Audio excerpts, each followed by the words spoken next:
Welcome to సృజమంజరి రుచులు. అందరూ ఎలా ఉన్నారు? అందరూ బాగున్నారు తెలుసు. నేను మీ సోదరి Lakshmi. Rich omega fatty 3 acids, calcium, magnesium, lowering cholesterol, blood sugar regulation, good for skin and hair, supporting bone health, improving gut health, reducing inflammation, ఇలా ఎన్నో హెల్త్ బెనిఫిట్స్ ఉన్న మన కాకరకాయ ఎయిర్ ఫ్రై కాకరకాయ కారం రెసిపీని ఈ వీడియోలో ఎలా చేయాలో తెలుసుకుందాం. మరి ఇంకా ఆలస్యం దేనికి, రెసిపీలోకి వెళ్ళిపోదాం.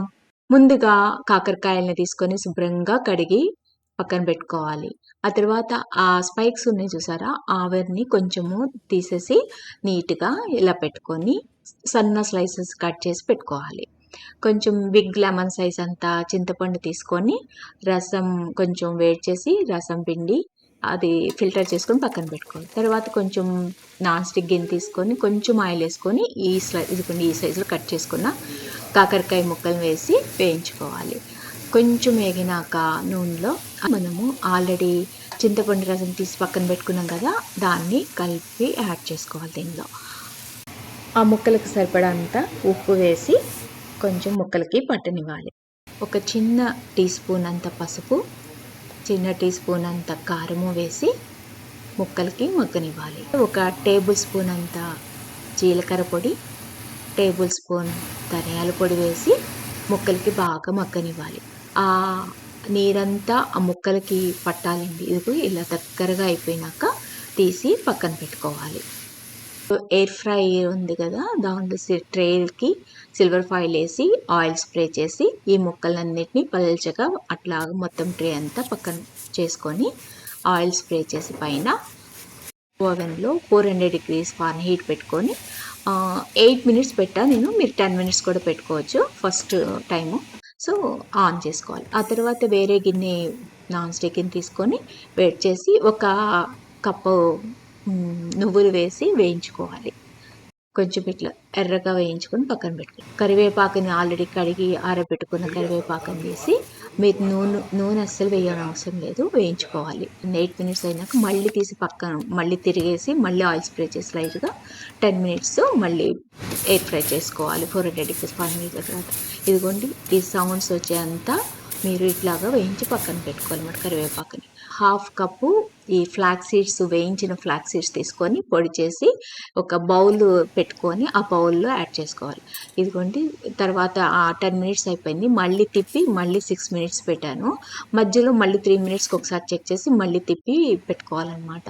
సో టోటల్గా వచ్చేసి 24 minutes పట్టింది నాకు. 1.5 కప్పు వేయించిన శనగపప్పు, పుట్నాల పప్పు అంటాం కదా, దాన్ని తీసుకొని పొడి చేసి ఆల్రెడీ ఒక గిన్నె పెట్టాను కదా, దానిలో యాడ్ చేశాను అనమాట. హాఫ్ కప్పు వేయించిన జీడిపప్పు తీసుకొని పొడి చేసి మళ్ళీ ఆ గిన్నెలో యాడ్ చేసుకోవాలి. ఈ వేయించిన కరివేపాకు ఉంది కదా, అది చల్లారిపోయినాక మళ్ళీ మిక్సీ పట్టుకొని ఇదిగోండి దీనిలో యాడ్ చేసుకున్నాను. వేయించి చల్లారిన నువ్వులు 1 కప్ తీసుకున్నాను కదా, ఆ నువ్వులను కూడా పొడి చేసి దీనిలో కలుపుకోవాలి. సో ఈ ఒమేగా ఫ్యాటీ 3 యాసిడ్స్, ఈ హెల్త్ బెనిఫిట్స్ అని వీటి వల్ల వస్తాయి అన్నమాట. ఆ తర్వాత ఒక మీడియం సైజు చింతపండు తీసుకొని కొంచెం ఈ పొడి కూడా యాడ్ చేసుకొని మిక్సీ చేసుకొని దీనిలో కలుపుకోవాలి. హాఫ్ కప్పు వేరుశనగ గుళ్ళు కూడా వేయించిన వేరుశనగ గుళ్ళు తీసుకొని పొడి చేసి ఈ పొడుల్లో కలుపుకున్నాను. తర్వాత 1 టేబుల్ స్పూను సాల్ట్ వేసాను, 1 టేబుల్ స్పూన్ కారం వేసాను, 2 టేబుల్ స్పూన్స్ జీలకర్ర పొడి, 2 టేబుల్ స్పూన్స్ ధనియాల పొడి వేసి మొత్తం అన్నీ కలుపుకొని మీరు ఒకసారి టేస్ట్ చూడండి. నాకైతే పర్ఫెక్ట్గా సరిపోయింది. మొత్తం అన్నీ ఉప్పు కారం అన్నీ ఎవరి పులుపు అన్నీ. సో మీరు కూడా ఒకసారి చెక్ చేసుకోండి. చేసుకొని పక్కన పెట్టుకోండి. తర్వాత ఒక పెద్ద పాన్ తీసుకొని ఈ తాలింపుకి సరిపడా ఆయిల్ వేసుకొని ఒక హోల్ గార్లిక్ తీసుకొని ముక్కలు చేసుకొని వేయించాను. ఇది ఆప్షనల్ అండి, మీకు నచ్చితే వేసుకొని లేకపోతే అవసరం. తర్వాత పసనపప్పు, మినపప్పు, ఆవాలు, జీలకర్ర వేసి వేయించుకోవాలి. అది బాగా ఇదిగోండి ఇట్లా ఎర్రగా ఏగిపోయినాక తర్వాత కరివేపాకు అండ్ ఎండుమిర్చి కూడా వేసి వేయించుకోవాలి. కొంచెము ఇంగువ వేసుకోవాలి. ఈ తాలింపులోని మంచి అరోమా వచ్చేస్తుంది మీకు. కొంచెం పసుపు వేసుకున్నాను, ఒక టీ స్పూన్ పసుపు వేసుకున్నాను. అది వేగినాక కొంచెము ఈ మనం ఆల్రెడీ వేయించుకున్న ఈ కాకరకాయ ముక్కల్ని ఎయిర్ ఫ్రై చేసుకున్న కాకరకాయ ముక్కలు వేసి కొంచెం సేపు వేయించుకోవాలి. సో అది కొంచెం వేగిపోయినాక ఆ తర్వాత మనం ఆల్రెడీ పక్కన పెట్టుకొని ఉంచుకున్నాం కదా, ఈ పొడులన్నీ కలిపి తీసుకొచ్చి దీనిలో కలుపుకోవాలి.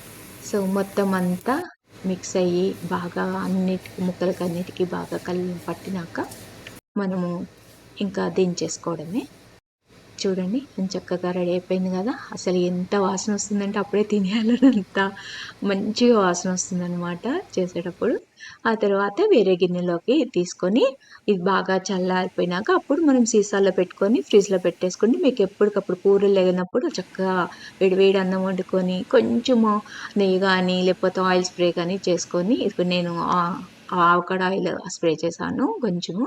ఆ తర్వాత అలా కలుపుకొని తింటే సూపర్‌గా ఉంటుంది. చాలా చాలా బావుంది. Thank you for watching. Share and like and share, subscribe. Thank you.